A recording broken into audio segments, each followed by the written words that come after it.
Diálogos Metropolitanos, un programa del área metropolitana del Valle de Aburrá, Territorios Integrados.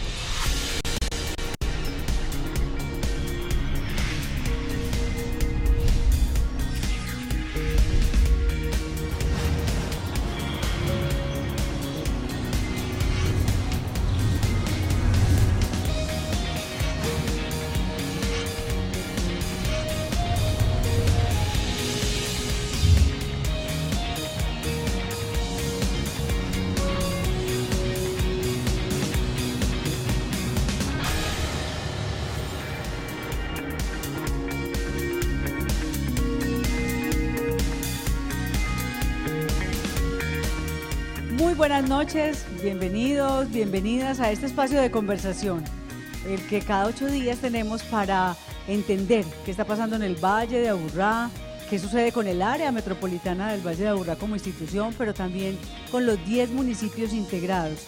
¿Qué está sucediendo? ¿Qué medidas se están tomando? Y en especial, ¿qué investigaciones se adelantan que nos benefician a todos nosotros? Y cómo comprenderlas en nuestra vida cotidiana. Hoy vamos a conversar de cambio climático. Y queremos que ustedes nos cuenten sus opiniones, sus preguntas, sus aportes, cómo sumarle a todas las estrategias de mitigación y el trabajo que se viene haciendo desde las instituciones para que podamos cuidar nuestro ambiente. Quien quiera llamarnos lo puede hacer al 268-6033 en directo, puede conversar con nosotros, 268-6033, y también lo puede hacer por redes sociales. Le doy la bienvenida a mi compañera Paola Cardona. Paola, en redes sociales, ¿cómo pueden conversar con nosotros? Liliana, buenas noches, un saludo muy especial para todos nuestros televidentes. Hoy tenemos una novedad para contarles y es que hemos unido nuestras redes sociales, han quedado unificadas en la cuenta @areametropol, en el caso de Facebook, donde a propósito pues ya estamos en Facebook Live en este momento. Y pues en Twitter, donde también tenemos una activa participación, también con @areametropol y @telemedellín. En esta ocasión estamos utilizando el numeral cambio climático para que nos cuenten pues sus opiniones, sus preguntas, sus inquietudes, ya que hoy tenemos un grupo selecto de expertos que nos van a ayudar a resolver todas esas dudas que tenemos con este tema. Y claro, saludo a los invitados que están aquí pendientes de cómo le van a contar a todos ustedes qué está pasando con el cambio climático, no solamente aquí en el Valle de Aburrá, en Colombia, en el mundo, los acuerdos que se han realizado para que entendamos que este no es un asunto de unos solos, no son los que están por allá en la Florida, no son los que están por allá cerca al Polo Norte o al Polo Sur, sino que es un asunto de todos nosotros. Le doy la bienvenida a nuestros invitados. Aquí está a mi izquierda inicialmente el doctor Rodrigo Suárez, asesor del área metropolitana del Valle de Aburrá, y en medio de su juventud, porque yo creí que usted era más grande cuando vi toda la hoja de vida, ha hecho un gran recorrido y tiene un conocimiento muy fuerte sobre el cambio climático en nuestro país y los acuerdos que en el mundo hemos hecho y que el país como tal ha participado desde el ministerio. Bienvenido, qué rico que lo pudimos traer y que puede estar con nosotros. Bueno, Liliana, muchísimas gracias por la invitación, muchas gracias también aquí a los compañeros de trabajo de hoy, obviamente a todos los televidentes y bueno, hablar un poco de qué es el cambio climático y de qué no es el cambio climático. Bueno, tenemos el sí y el no, ¿cierto? Así es, sí señora. Hay muchas confusiones, la gente le ha metido mucho cuento a esto. Sí, parece que hoy yo casi no llego por el cambio climático, pero entonces todo tiene que ver ahora con el cambio climático, pero yo creo que tenemos unos expertos aquí que nos van a poder dar claridad frente a qué sí, qué no, cómo afrontarlo, los retos que se vienen, qué fue lo que dijo Colombia por allá en París y demás, hablar un poco de todo eso y qué está haciendo el área frente al tema. Perfecto, muchas gracias. También nos acompaña Carlos David Hoyos Ortiz, director del CIATA, ya muy conocido en nuestro programa, y un gran facilitador para que entendamos qué nos sucede diariamente en el Valle de Aburrá. Bienvenido. Buenas noches, Liliana, a ti, a los compañeros invitados hoy, a todos los televidentes.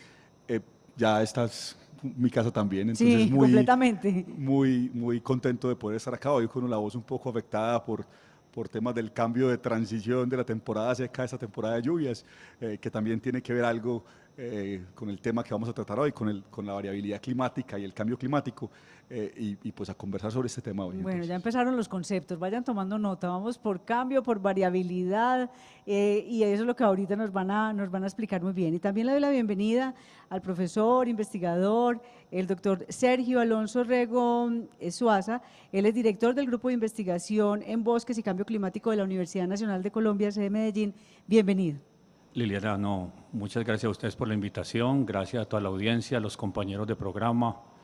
con muchas expectativas de estar acá y poder contribuir a tratar de entender algunos de estos temas y específicamente mostrar lo que está haciendo la Universidad Nacional de Colombia, sede de Medellín, específicamente en la estructuración del plan de acción al cambio y la variabilidad climática en el área metropolitana del Valle de Aburrá. Muy bien, muchas gracias, profesor. Y también una otra investigadora que viene en representación de la Universidad Pontificia Bolivariana y de este trabajo conjunto que están realizando con la Universidad Nacional, María Teresa Rojas Aristizábal, asesora del Plan Metropolitano también de Cambio Climático y también con GRIPA y con este cambio, ¿cómo fue? Con esta variabilidad. Bienvenida, profesora. Muchas gracias por la invitación, muy contenta pues de estar participando acá y poder conversar de este tema tan apasionante, tan actual y tan necesario, ¿cierto? Y como tratar también de contar un poco cuál es el rol que cada uno tiene en poder actuar con respecto al cambio climático. Bueno, y director, bien pueda siga, bienvenido. Usted ya acaba de llegar y qué bueno que nos acompañe, que esté por aquí. Aquí le estábamos reservando su silla de conversación porque sabemos que este tema a usted lo emociona mucho, lo apasiona y es importante traducírselo a los televidentes.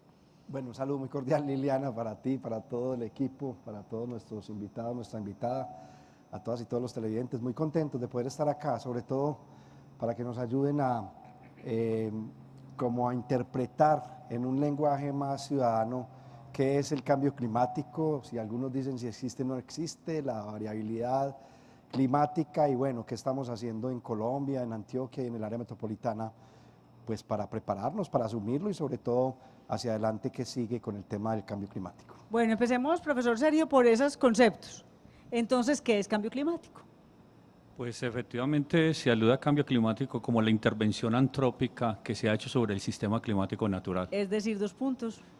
Es una intervención en términos de emisiones de contaminantes que está afectando, convertir bosques a otros usos alternativos y en la arraigada práctica de quema y tala, emitir CO2 y cambiando sustancialmente el equilibrio natural del sistema. Eso es lo que hemos hecho los seres humanos, que hemos ido transformando. Los humanos somos grandes transformadores de la biosfera y el ecosistema en general. Hemos dañado mucho y esto pasa en todo el mundo, no solamente en unas zonas, en unos territorios, sino que ya está en todo nuestro planeta. Liliana, la impronta humana es generalizada en todo el planeta. No hay lugar que ya no tenga una impronta humana. Hemos cambiado sustancialmente las situaciones naturales de funcionalidad del sistema global. Y cuando hablamos, doctor Carlos, de cambio climático y de variabilidad, ¿de qué estamos hablando? Bueno, Liliana, muy importante eso. Yo creo que cuando uno se va a aproximar a estudiar un poco el clima y a entender el clima, mínimo debe tener 3 conceptos claros. Uno es lo que nosotros llamamos en el mundo académico el ciclo anual o la climatología. Básicamente eso corresponde a lo que, en palabras sencillas, a lo que pasa año a año, sí o sí. Es decir, nosotros en el Valle de Aburrá, en la zona andina de Colombia, tenemos siempre, todos los diciembres y eneros, una temporada seca, la misma que tenemos o parecida, junio, julio. Y también todos los años tenemos 2 temporadas de lluvia. Eso es el ciclo anual. Y de ahí parte nuestro entendimiento. A veces, ciertos años, ese ciclo anual se altera un poco por fenómenos externos. Por ejemplo, el fenómeno que más nos altera, o uno de los que más nos altera nuestra climatología, lo que pasa año a año regularmente, es el fenómeno del niño y la niña. Cuando tenemos niño, entonces tenemos generalmente una reducción de precipitación, una reducción de esas temporadas de lluvia, de esas épocas como esta que está comenzando, de octubre a noviembre se reducen esas precipitaciones, y cuando tenemos niña, lo contrario, tienden a aumentarse. Esa es la variabilidad que es natural, totalmente natural.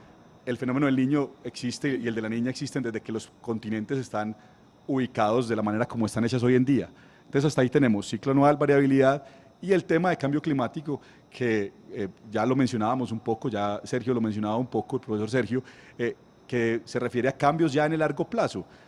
Uno a veces se monta en un taxi, lo digo pues también a manera de jocoso, y el señor del taxi le dice, no, con estos cambios climáticos, ayer estaba lloviendo y hoy está haciendo un solazo. Ahí tenemos unas imágenes de los aguaceros de esta semana. Eso no obedece al cambio climático. Cuando hablamos de cambio climático hablamos de cambios en el largo plazo. Estamos hablando de más de una década, 2 décadas, 3 décadas y mucho más. Y si uno entiende esos 3 conceptos y si logra separar entonces el ciclo anual o la climatología, la variabilidad y el cambio climático, puede entonces poder establecer, digamos, temas como lo que estamos hablando hoy, planes específicos para adaptarnos o para mitigar tanto la variabilidad como ese cambio de largo plazo y sus efectos más importantes en la sociedad.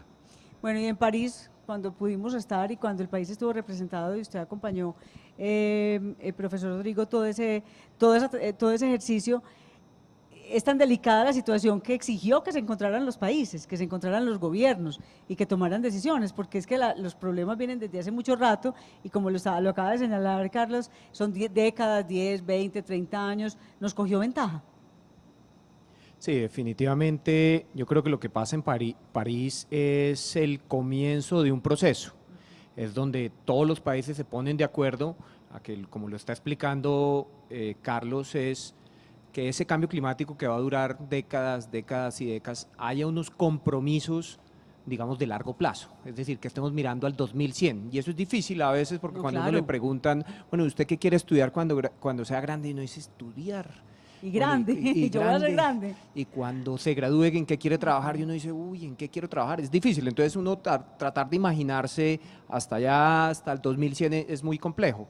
Entonces, en términos generales, lo que se hizo en París es comprometerse a trabajar en el marco, digamos, de este ciclo a poder reducir lo que nos explicaba Sergio, es decir, reducir esa deforestación, esa tala de los árboles, reducir la combustión de algunos combustibles sólidos, líquidos o lo que sea, a ser más eficientes con los recursos que tenemos, a ser como más prácticos en lo que hacemos y yo creo que eso es como del tema cotidiano, ¿no? Entonces uno apaga la luz porque el recibo le va a llegar más caro, eso es un tema de cómo estamos afrontando el tema de cambio climático.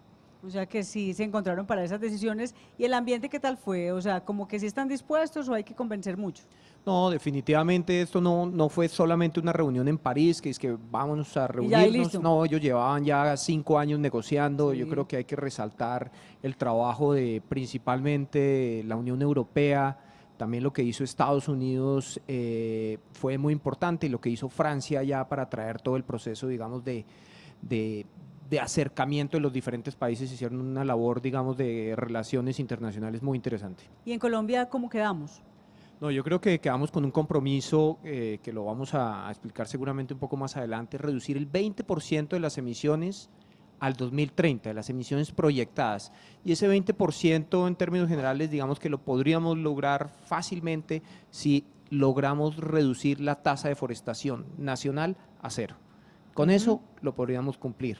Y obviamente, digamos, hay unos ejercicios también, el área metropolitana recientemente planteó una resolución de reducir el 20% de las emisiones a través de planes de movilidad sostenible. Ese tipo de acciones son lo que permiten cumplir con esos objetivos. Y Colombia también se comprometió con unos temas muy importantes de adaptación al cambio climático.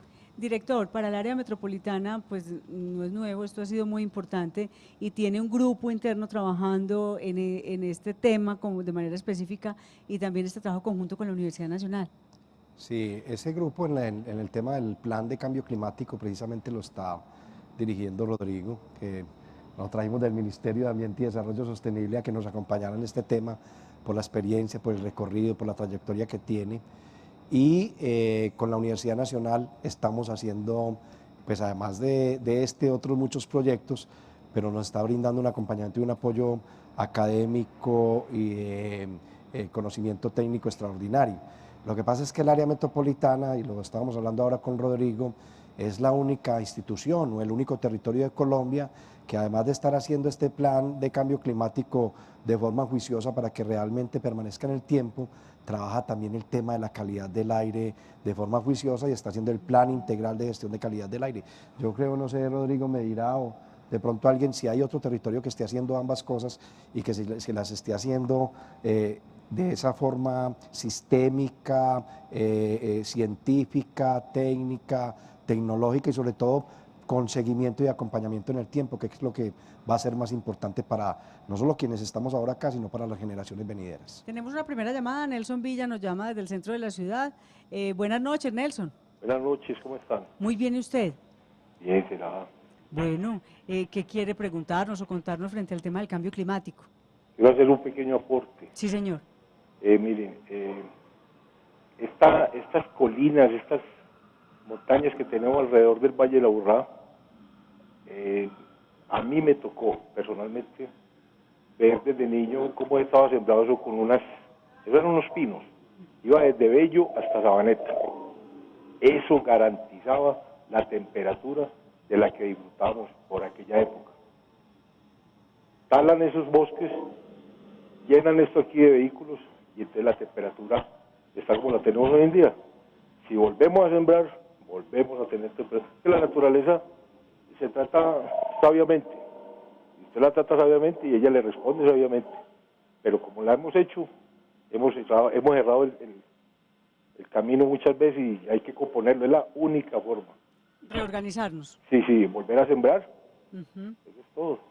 Bueno, Muchas Nelson. gracias, muy amable. Muchas gracias, Nelson, a usted, Carlos. Sí, me puedo aprovechar, pegar aquí el comentario de Nelson. Nelson apunta algo importante, que dentro de este proceso que venimos haciendo entre la universidad, el área metropolitana, hemos tenido en cuenta, y es que hay dos factores importantes del cambio de las condiciones climáticas en largo plazo aquí en el área metropolitana. Uno es el tema de cambio climático global, que ya lo dijimos, lo mencionamos, reitero, está asociado al aumento de los gases de efecto invernadero en todo el planeta. Y el otro es el tema de que lo podemos llamar el cambio climático local, o básicamente que hay factores de cambio en el uso del suelo que han alterado también la temperatura dentro del Valle de Aburrá, que es a lo que se refería Nelson. Ese proceso se llama el proceso de isla de calor. A nosotros cambiar la cobertura superficial, hemos cambiado la temperatura y eso tiene efectos muy importantes, no solo en el confort humano, que ya sería suficiente, sino también en todo el tema meteorológico local y obviamente influencia e impactos en los ecosistemas del Valle de Aburrá. Quisiera hacer un paréntesis ahí que me parece importante complementarlo y darle la buena noticia a don Nelson, y es que venimos haciendo unos acuerdos de compensación anticipada con cada municipio del Valle de Aburrá, porque él tiene toda la razón, ¿cierto? Nosotros tenemos que cerrar esa brecha que hoy tenemos del déficit arbóreo en el Valle de Aburrá. Cada municipio está haciendo un compromiso con nosotros para sembrar 100.000 árboles. Ya lo logramos, Itagüí ya lo acordó Envigado, ya lo acordó el municipio de Barbosa, Girardota este fin de semana, Medellín ya sembró 140.000 y queremos que siembre más, Bello ya sembró 140.000 con nosotros, y lo más importante es que el área metropolitana brinda un acompañamiento de 4 años a esos árboles, no es simplemente que los van a sembrar, correcto, y quedan georreferenciados donde están. Entonces aspiramos en este periodo a sembrar 1 millón de árboles como mínimo en el Valle de Aburrá, con acompañamiento, georreferenciación y desarrollar el SAU, que es el sistema arbolado urbano que desarrolló Medellín. Ya nos permitió el señor alcalde de Medellín, Federico Gutiérrez, que lo llevemos a todo el Valle de Aburrá para que la gente sepa dónde están. Si ellos siembran un árbol, cómo lo vamos a llevar allá, pero además qué mantenimiento le hacemos permanentemente a ese árbol, donde hay pues una ruta muy importante. Quería darle esta noticia a don Nelson. Muy bueno. Y para don Nelson, ese sistema, ese SAU, sistema de arbolado urbano, es un programa en un computador que uno entra y puede ver como el álbum de todos los árboles que hay en el Valle de Aburrá, y usted puede entrar y ver el árbol y sabe qué le hicieron, cuándo le pusieron nutrientes, en dónde está, si está bien ubicadito o no. Es un ejercicio muy bonito también de que todos nosotros seamos responsables de lo que está sucediendo. Nos llama Carlos Contreras de Laureles. Hola, Carlos, buenas noches. Presentan, que hoy presentan. Hola, Carlos. Bueno. Buenas noches, un gusto poder saludarla y por supuesto saludar a todos los participantes. ¿Puede bajarle volumen a su televisor para que no nos escuchemos los dos ahí mientras estamos conversando? Por supuesto, excúseme por favor, ya lo hice. Muy bien, muchas gracias. ¿Qué nos quiere contar? ¿Usted qué piensa del cambio climático? Bueno, quiero reiterar mi saludo a todos los panelistas y por supuesto a los televidentes, y quiero decirles que como ciudadano del común quiero hacer la siguiente reflexión y pregunta. El cambio climático es un tema de suma importancia para la sociedad. Desde mi perspectiva, la institucionalidad tiene enormes deficiencias en esta materia. La más importante, la debida y actualizada información y la educación a la sociedad. El doctor Eugenio Prieto decía en su saludo que hay personas que dicen que el cambio climático existe y otros dicen que no existe. Escucharlo me hizo sentir, como dice Amparo Grisales, me ericé por decir lo mínimo. Decir que no existe el cambio climático sería tanto como decir que este año los ciudadanos en Medellín no vivieron alertas ambientales. Eso hace parte de la falta de información que reclamo, respetuosamente, claro está, y de la educación hacia la sociedad. Para terminar, quiero poner en la mesa la siguiente pregunta. Sí, señor. ¿Cuáles son las alertas tempranas que hoy presentan los municipios? Es una pregunta obviamente dirigida al doctor Eugenio Prieto. ¿Cuáles son las alertas tempranas que hoy presentan los municipios en materia, por ejemplo, de deforestación y, por supuesto, de la calidad del aire que hoy golpea la salud, incluso de uno de los panelistas que hizo alusión al comienzo de su presentación? Muchísimas gracias y felicitaciones por el tema que están tratando hoy. Bueno, don Carlos, muchas gracias por su llamada y lo felicito. Tiene una voz muy bonita, es muy grato poder escuchar esas voces tan cuidadas y tan claras que nos permite entender muy bien lo que estamos diciendo. Director.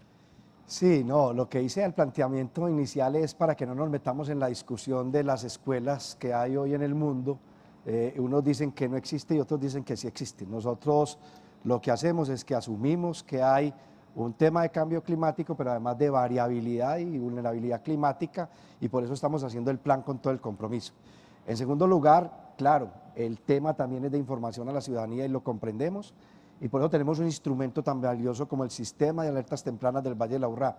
No lo tiene ninguna otra ciudad, ningún otro territorio en Colombia. Con el sistema que estamos haciendo nosotros, acompañamos a todos los organismos de gestión del riesgo. La información la produce precisamente el CIATA en tema hidrometeorológico y de calidad del aire. Antes del 2016, esa información de calidad del aire la producía la red de calidad del aire de las universidades y era muy complejo y teníamos dificultades. Teníamos que tener un instrumento técnico que la garantizara y hoy es el CIATA. Y obviamente esa información ya la estamos llegando, don Carlos, a todos los municipios del Valle de Aburrá. Todos pueden reaccionar precisamente con esas estaciones de medición. Estamos midiendo en tiempo real. Ya hoy desde Caldas hasta Barbosa tenemos estaciones de medición de PM2.5 en todos los 10 municipios. PM2.5 que sí, específicamente se refirió don Carlos. Y en el tema de deforestación, pues sí, es parte de la problemática que tenemos y que vivimos y que hay que hacer un acuerdo metropolitano que nos permita que en todos los municipios digamos hasta dónde vamos a permitir el tema del acelerado crecimiento urbano, es decir, vamos a tener o no control al mismo tiempo en todos los municipios, porque lo que ha sucedido en el Valle de Aburrá es que muchas veces Medellín controla y se disparan en Envigado, Medellín y Envigado controlan y se disparan en Sabaneta, Medellín, Envigado y Sabaneta controlan y se disparan en La Estrella. Entonces tenemos que hacer un acuerdo y eso va a suceder en el Plan Estratégico Metropolitano de Ordenamiento Territorial, que es el que estamos construyendo. Y bueno, bienvenidos todos estos planteamientos porque sin duda alguna son los que necesitamos para seguir mejorando. Eso es lo que queremos decirle a don Carlos, porque lo que estamos hablando de los árboles es porque hemos sentido ese déficit que se ha venido quedando año por año. Sí. Y lo que nos va a permitir el SAU ya metropolitano es que el mismo ciudadano, como tú lo decías ahora, pueda recurrir a dónde están esos árboles, cuál es el déficit permanente que tenemos y que nos ayuden a cuidarlos y a sembrar más. Van a completar la respuesta el doctor Rodrigo, claro, Sergio, también la profesora, todos. Sí, muy rápidamente lo que quisiera complementar y es que, digamos, el área metropolitana con las universidades ha hecho una relación virtuosa y es poder trabajar con universidades que le proveen el conocimiento, la ciencia, para poder adoptar, digamos, medidas de política. Y eso lo que genera es esa información que estaba planteando Carlos y también ese arraigo del conocimiento al interior de la universidad. ¿Qué mejor que la universidad que genere eso? Y el plan está generando unas líneas de trabajo en información asociada a educación formal, no formal e informal, y eso lo que permite es que lleguemos a toda la comunidad, es decir, no solamente a quienes tienen que tomar decisiones, sino también a quienes a quienes queremos que conozcan un poco más frente al tema y cómo actuar cotidianamente frente al tema de cambio climático. Profesor Sergio. Yo quisiera complementar lo que dice Rodrigo y para responderle también al televidente. Yo creo que los mejores científicos del mundo han encontrado las mejores evidencias del cambio climático. Y ese es un punto muy alto que se ha establecido a nivel global. Entonces, uno piensa por qué hay detractores de la situación. Y es porque el fenómeno es supremamente complejo, implica grandes transformaciones, sectores, irresponsabilidades, cambios de conductas. Y ese es el desafío que tenemos como humanidad. Yo como académico me plego a la evidencia científica que tenemos y creo que el cambio climático está documentado. La otra situación con la información, Yo hace 20 años empecé a medir cómo se almacenaba carbono en bosques, un trabajo muy dispendioso. Y en ese entonces, hablando 20 años, no me calculen la edad, por favor. No, yo más o menos puedo decir aquí. Pero hace 20 años incursionamos en eso y el cambio climático todavía no se oía mucho. No, eso era pues... eso Y era yo he sido esotérico. testigo de que ahora en cualquier audiencia, municipio, la gente habla de cambio climático. En cómo lo concibe, en la forma sencilla como las evidencias que tiene de cómo Las están tiene ahí. cambiando ciertas manifestaciones. Y finalmente, para complementar lo que decía Rodrigo, esa sinergia entre academia y autoridad permite ser uno muy contento, estar uno muy contento de que se van a tomar decisiones públicas con la mejor información Claro. académica disponible. Y creo que el país y esta región va a ser un aporte Y significativo se lo en ese merecen sentido. además, porque tenemos pues de un grupo académicos muy bueno, profesora María Teresa. No, pues yo quería como resaltar también la oportunidad que tiene cada uno también en ese rol de los árboles o de aportar a los árboles a la conservación. No sé si valga la pena resaltar el tema de Banco 2 Metropolitano, que es una iniciativa que nació en Antioquia con una autoridad ambiental y que el área metropolitana ya la cogió y permite que cualquier individuo haga una compensación de su huella de carbono y de esa manera contribuya también a la restauración y reforestación de los árboles del Valle de la Aburrá. Y pues también quería hacer como una reseña de algo que hablaba don Carlos en la llamada. Él decía cuáles son cómo se están dando esas alertas de deforestación. Ya el país ha avanzado y está haciendo un trabajo muy juicioso, hace más o menos desde el 2013, viene haciendo unos monitoreos de todo el tema de cobertura, no solamente pues del Valle de la Aburrá, sino del país completo, para detectar esas alertas tempranas de deforestación en todo el territorio nacional, identificando cuáles son esas actividades puntuales que generan esa deforestación para poder contrarrestarlas de una manera de un trabajo acercado con las comunidades, etcétera. Y que eso es algo muy relevante para Colombia porque, como decía el doctor Rodrigo Suárez, pues realmente si le atacamos a la deforestación o apuntamos a ese tema de la deforestación, Colombia podría cumplir la meta de reducción de emisiones. Muy bien, vamos a conocer cómo funciona el grupo de cambio climático que tiene el área metropolitana del Valle de Aburrá. Vamos a un primer corte, venimos con una experiencia empresarial que ya lo está haciendo y con ustedes, porque ustedes nos van a seguir llamando al 268-6033 para seguir en esta conversación y entender qué es el cambio climático, cuál es la variabilidad climática y cuál es nuestro rol en ese cuidado que tenemos del territorio.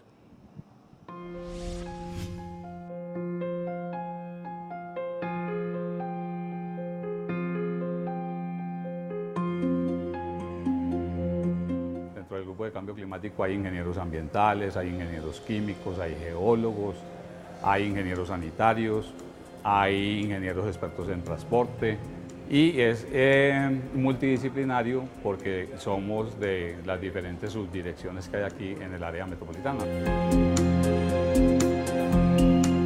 El Plan Metropolitano de Cambio y Variabilidad Climática es un plan que lo vamos a aplicar en los 10 municipios del área metropolitana, ¿sí? Este plan tiene varias estrategias. Las más importantes podríamos decir que son unas medidas de adaptación, unas medidas de mitigación, teniendo claro que la mitigación es la reducción de gases de efecto invernadero y la adaptación es poder afrontar de manera, digamos, adecuada los efectos del cambio climático y, bueno, y de la variabilidad climática.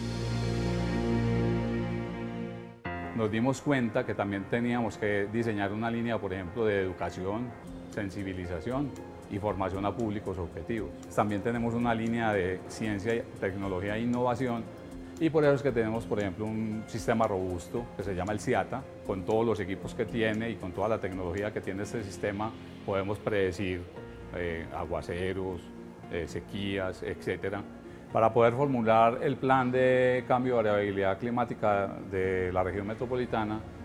Lo que primero hicimos fue un inventario de gases de efecto invernadero, porque eso lo que permite es fijar el foco en los sectores más importantes. Y los sectores que más emiten en este momento gases de efecto invernadero en el Valle de la Aburrá es el sector de energía, que incluye el sector transporte. El sector de energía nos dio del 90% de emisiones, pero de ese 90% de emisiones, el 70% es responsabilidad del sector transporte. En ese mismo orden de idea, el segundo sector que nos dio importante, con unas emisiones del 7%, fue el sector industria, ¿sí? y el otro sector fue el sector de residuos. Y por último el sector AFOLU, que AFOLU es lo que es agrícola, lo que es forestal y lo que es pecuario. Lo más importante es que el grupo se planteó una meta con lo que nos entreguen las universidades. Vamos a empezar ya a la segunda fase que nos planteamos, que es precisamente poder poner todas esas medidas de adaptación, todas esas medidas de mitigación con la ciencia y la tecnología, con la educación y con la parte financiera, para que los actores entonces empiecen ya a tomar esas medidas, porque es que esto no da espera.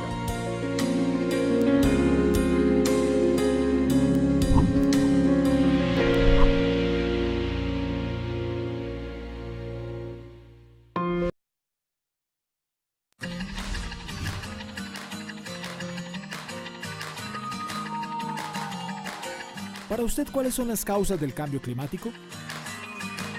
Pues yo creo que entre ellas está la tala de los árboles, la construcción, también pues la polución que se vive en la ciudad. La gente tampoco está ayudando mucho pues con la parte de las basuras, del reciclaje. La parte de la contaminación. Tenemos este planeta demasiado descuidado, arrojamos basuras, las aguas, los ríos, estamos acabando con eso.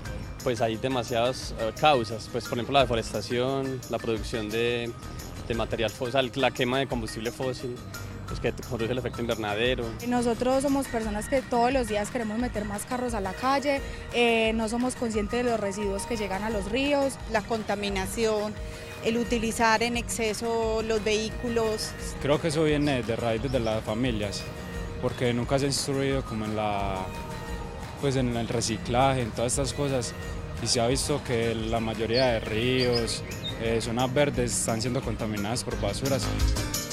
¿Cómo podemos contribuir a mitigarlo?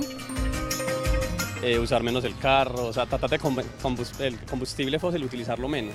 Pues esto empieza desde la parte humana. Yo creo que desde nosotros tenemos que empezar a tener un poco de sentido de pertenencia. Estamos acabando con lo poco que nos queda ya del planeta.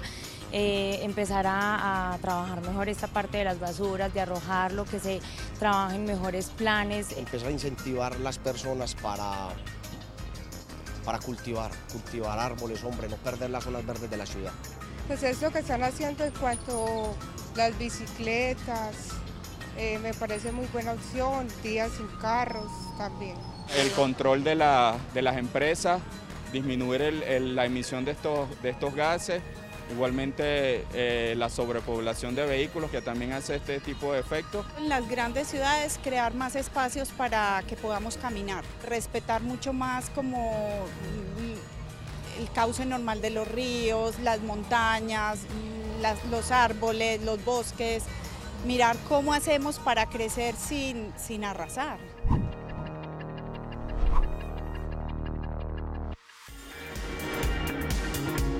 Bueno, ahí tienen la explicación que hacen los ciudadanos, que hacen las personas. La sabiduría es cómo crecer sin arrasar. ¿Qué debemos hacer, profesora María Teresa, frente a lo que nos están indicando los televidentes?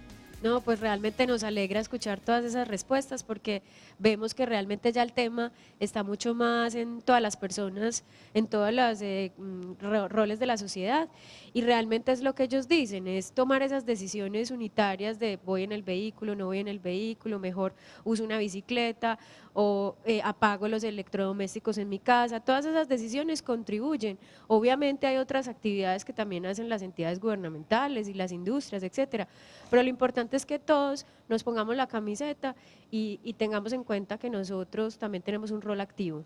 Explíquenos ahora sí, profesor Sergio, ese plan de acción para el cambio climático y la variabilidad climática del Valle de Aburrá, ¿en qué consiste? Que nos lo contaba ahora Gustavo desde el área metropolitana que es muy importante porque va a permitir tomar decisiones y también acciones en nuestro Valle de Aburrá. Sí, Liliana, fue una fortuna poder realizar y participar, digamos, en este esfuerzo. Es un esfuerzo conjunto, o sea, tenemos aquí 9 profesores muy bien formados en sus áreas específicas y más otra serie de profesionales en estructurar un plan que va a ser pionero para el área metropolitana y para el país. Inclusive creo que va a trascender, digamos, las fronteras nacionales y se va a conocer en otro lado y creo que van a querer saber cómo se hizo y cómo se estructuró. ¿Y por qué? ¿Y por qué? Porque creo que conjuga factores muy importantes. Lo primero, en el componente de síntesis del clima que lidera aquí el profesor Carlos David, que está aquí presente, están haciendo es un trabajo técnicamente muy bueno para reportar las evidencias de cambio climático aquí en el área. Eso no lo ha hecho ningún plan anterior. Segundo, tenemos unas medidas de mitigación y adaptación que han sido validadas socialmente con muchos actores.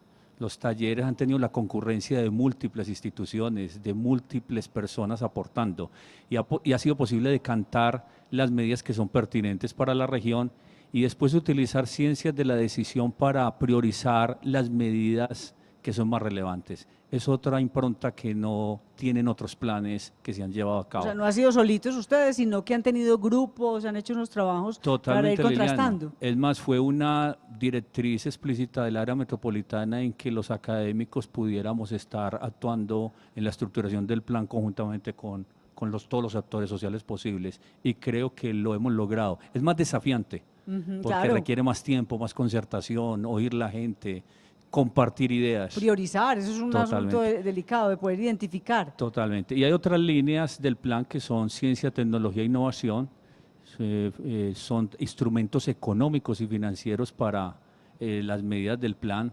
para generar líneas de financiamiento adecuadas para este plan en el corto, mediano y largo plazo.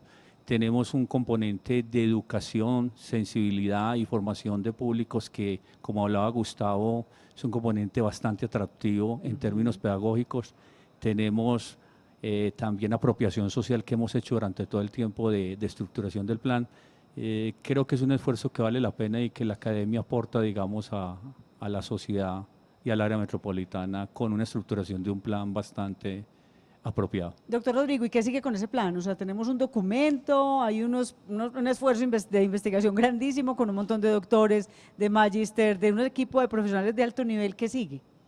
Implementar. Sí. Ya lo que viene es implementar, entonces ya queda, digamos, una hoja de ruta y lo interesante es que es una hoja de ruta en el corto, mediano y largo plazo que nos dice, digamos, acciones que tienen que ver con el ordenamiento del territorio, con la planificación del territorio, algunas acciones que tendrán que tomarse, digamos, desde el punto de vista del conocimiento, desde la educación, es decir, porque me llama la atención muchísimo y como decía María Teresa, pues parece que todos sabemos cuál es la tarea, pero ¿por qué no la hacemos? Sí, es decir, esa es la duda.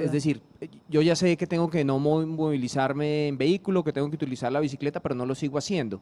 Entonces ahí hay un componente muy fuerte para cambiar ese hábito y seguramente si cambiamos esos hábitos urbanos vamos a tener un total éxito, digamos, en este proceso de implementación del plan. Perfecto. Nos llama Antonio Jiménez desde el barrio Los Colores, en el occidente de la ciudad de Medellín. Buenas noches, Antonio.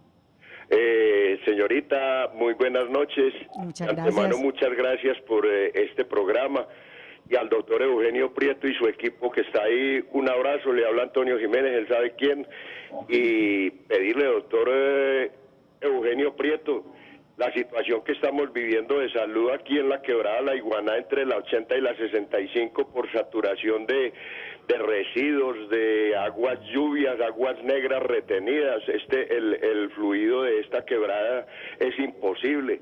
Doctor Eugenio Prieto, ¿a quién más nos le arrodillamos para que por favor nos limpien esta quebrada? Nuestros niños están afectados con este problema. Ya tengo un radicado desde el 2016. Esta es la hora que no me han contestado. Por amor a Dios, hombre, ayúdenos. Muy bien, don Antonio.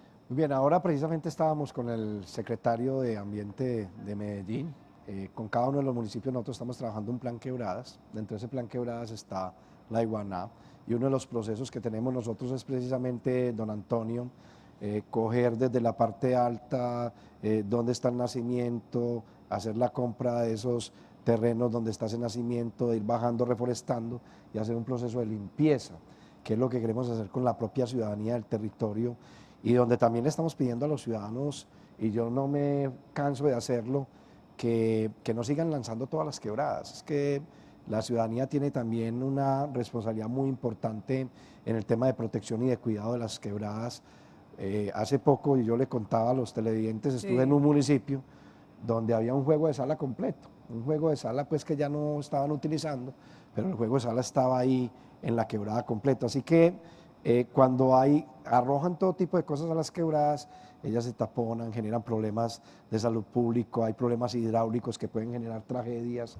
Y bueno, a todo eso le estamos trabajando y todo el plan Quebradas tiene un proceso muy importante de educación y de pedagogía ciudadana que esperamos poder llegar muy pronto también a la iguana en la cronograma que se tiene en Plan Quebradas. Paola, enseguida le doy la palabra a la profesora María Teresa. Paola, hicimos una encuesta en Twitter y ¿qué nos dijeron?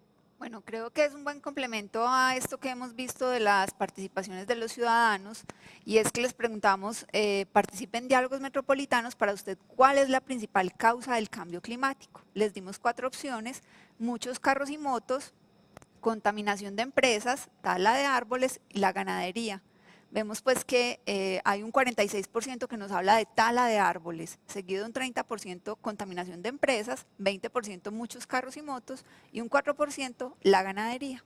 Bueno, ahí eso, enseguida nos cuentan ustedes frente al resultado real en la práctica. Profesora María Teresa, ¿usted iba a decir algo frente a lo que nos decía don Antonio? Sí, yo quería como conectar ese tema de la quebrada y de la problemática que tienen en ese sector con el tema de precisamente adaptación al cambio climático.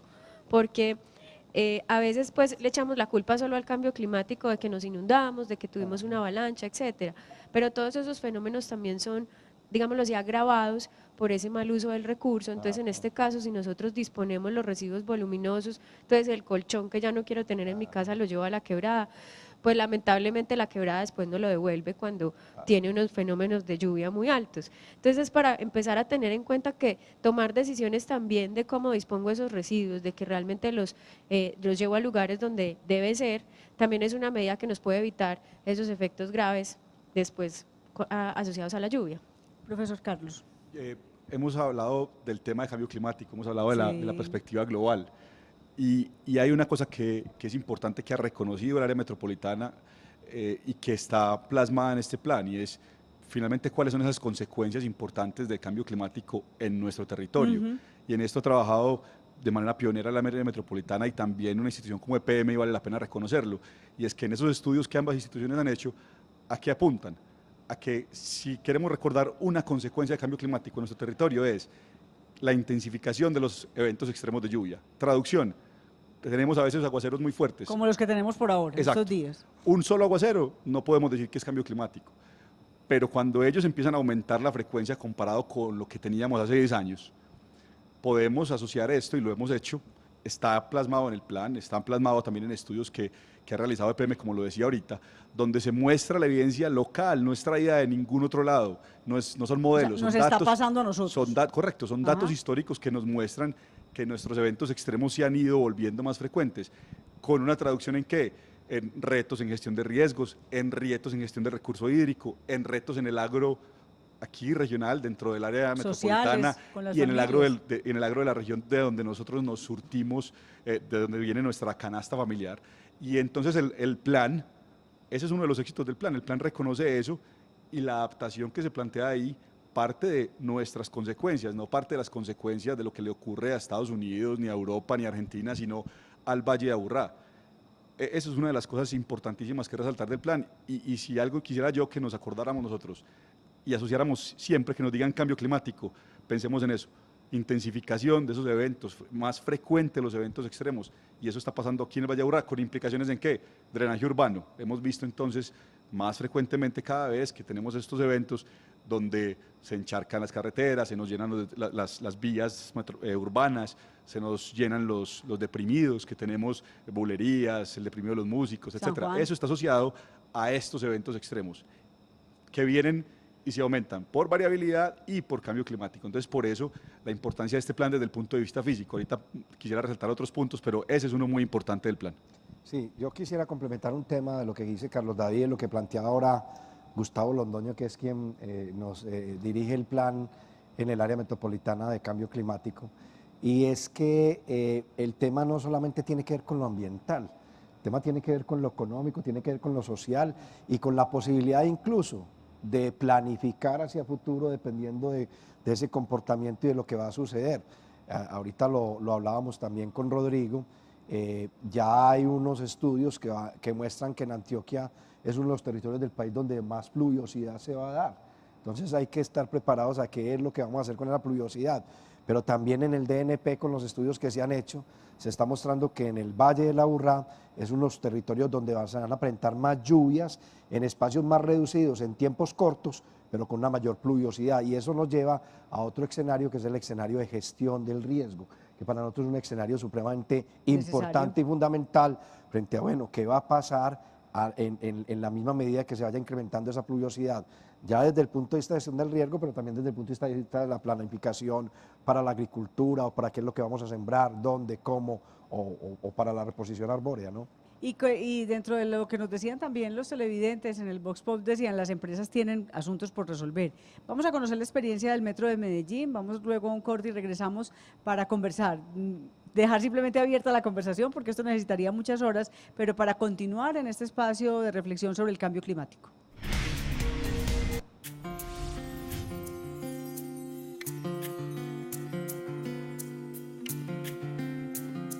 Teniendo en cuenta que las emisiones de gases de efecto invernadero es lo que más contribuye al fenómeno del cambio climático, el Metro de Medellín, con los corredores que ya tiene implementados y con los que viene identificando a través de su plan rector de expansión, permite que se dejen de emitir aproximadamente 407.817 toneladas de CO2. Esa cifra es del 2016, pero podríamos hablar desde 2007, venimos haciendo la medición y tiene un acumulado total de 1.960.000 toneladas que hemos dejado de emitir en estos años de operación. Y dentro de esas cifras se contemplan otros contaminantes, que es PM2.5, monóxido de carbono y otros componentes volátiles. El Metro de Medellín mide anualmente su huella de carbono, que equivale aproximadamente a 28.505 toneladas. Y cada año establecemos unos planes que nos permiten disminuir esa huella en temas como uso de las aguas lluvias para realizar algunas actividades.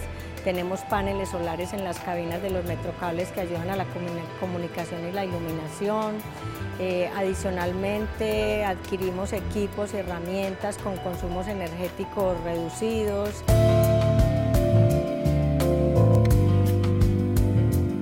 Tenemos implementados en los trenes un sistema de ultracapacitores que permite ahorros de energía en el frenado de los mismos, la instalación de las carenas en los trenes, que ayuda a que haya un consumo, disminuya el consumo de energía porque es más aerodinámico. Es adicional a tener una tecnología limpia. El metro administra 6.930 árboles y 397.321 metros cuadrados de zonas verdes. Sabemos que la movilidad es una de las funciones del ser humano que más está generando este problema de cambio climático. Entonces, ¿qué necesitamos? Tener un sistema de transporte que sea atractivo para todos, que lo utilicemos y que sea el que nos lleve a cumplir esa función de movilidad, y cada vez tener mucha más conciencia de que tenemos que utilizar tecnologías limpias para todas las funciones que hacemos, en este caso el de la movilidad. Entonces el metro cuenta con una herramienta de planificación que hemos denominado Confianza en el Futuro, que tiene un horizonte de tiempo al 2030 y lo venimos gestionando desde el 2006, y tiene un propósito superior para este quinquenio muy claro, donde hablamos de que en el metro generamos calidad de vida conectando, integrando territorios sostenibles. El hecho de tener una tecnología limpia nos lleva a que estemos contribuyendo muy fuerte a que se cumplan las metas que se establecieron en el COP21. Pensamos que es una empresa que trabaja mucho en el tema y que lo tiene en su ADN permanentemente.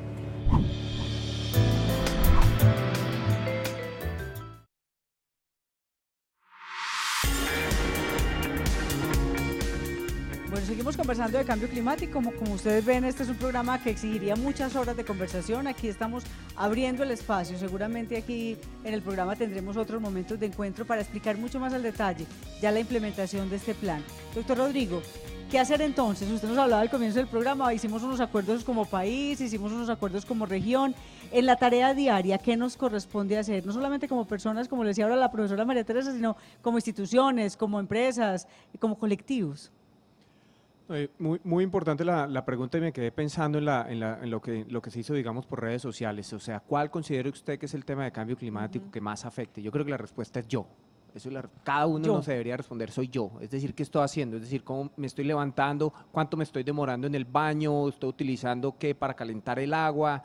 ¿Me bajo y dejo la luz prendida? ¿Estoy utilizando qué medio de transporte? ¿Me estoy yendo en bicicleta o me estoy yendo solo en el carro? ¿Y qué carro tengo? ¿Tengo el carro que más combustible consume? Cuando llego a la oficina, ¿prendo las luces o tengo, digamos, esas ventanas amplias en donde me entra la luz solar? Cuando salgo y compro lo que tiene todos productos importados que generan mayor transporte, digamos, desde determinados países. Cuando boto la comida, no me como todo. Es decir, todas esas son acciones que cotidianamente yo podría hacer para reducir las emisiones de gases de efecto invernadero. Entonces eso es hacer más con menos, ser más eficiente, menor uso de recursos, desperdiciar menos residuos. Todo eso es definitivamente lo que contribuye.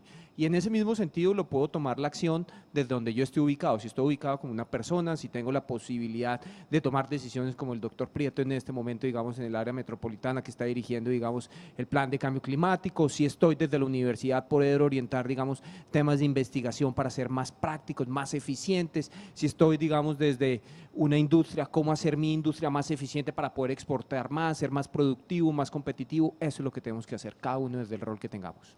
Profesor Carlos David. Yo quiero resaltar ese tema que Rodrigo mencionó en el consumo de productos locales y nacionales. Eso tiene un impacto grandísimo en el tema de cambio climático y también co-beneficios en el tema de calidad del aire, porque si bien los temas a veces se pueden confundir, resulta que cuando uno toma decisiones y acciones para mitigación del tema de cambio climático, son muy importantes. No solamente porque aporta algo a la reducción de los gases de efecto invernadero, son mucho más importantes por los co-beneficios que eso tiene en el tema de calidad del aire. Y yo quiero resaltar nuevamente que justamente en ese plan se identifican esos co-beneficios, que todas las acciones de mitigación se resaltan y se priorizan justamente la misma acción solucione varios puntos, y en adaptación también, las que solucionen temas que realmente ocurren aquí en el Valle de Aburrá y se priorizan con temas no económicos. Hay una experiencia muy bonita, y es que el área decide, en conjunto con la universidad, tener unos supracriterios, unos criterios, digamos, que nada es más importante que la vida. Entonces, al momento de priorizar la adaptación, esa es el principal criterio de decisión. Esta medida protege la vida, esa medida es la más importante. Profesor Sergio, nos quedan 2 minutos aquí para que nos despidamos. No, yo quisiera referirme básicamente a adaptación, porque aunque la mitigación es muy importante, ya las manifestaciones del cambio climático exige adaptarnos. Y la adaptación es local. El problema es global, pero la adaptación es local. En adaptación hay 3 posibilidades o 3 aproximaciones: adaptación basada en infraestructura, adaptación basada en comunidades y adaptación basada en ecosistemas. Esta última es muy atractiva, volver a recuperar los elementos naturales del entorno, del territorio. O sea, para ponerlo en forma concreta, imaginémonos tener este río Aburrá en su discurrir normal en términos de los meandros, no intervenir sus llanuras aluviales, es una forma. Recuperar las quebradas de los barrios en su forma natural de discurrir. Y creo que son soluciones que basadas en naturaleza pueden ser menos costosas que otras soluciones. Entonces, una combinación interesante en términos de adaptación. Nos tocó irnos. Gracias, profesora María Teresa, por acompañarnos, director. Quedamos con ustedes pendientes con la tarea de continuar en esta explicación, en esta conversación, y de contarles cuándo está disponible este documento para que ustedes también lo puedan leer, estudiar y hacer parte de él. Gracias por ser parte de la transformación de estos territorios integrados. Nos vemos.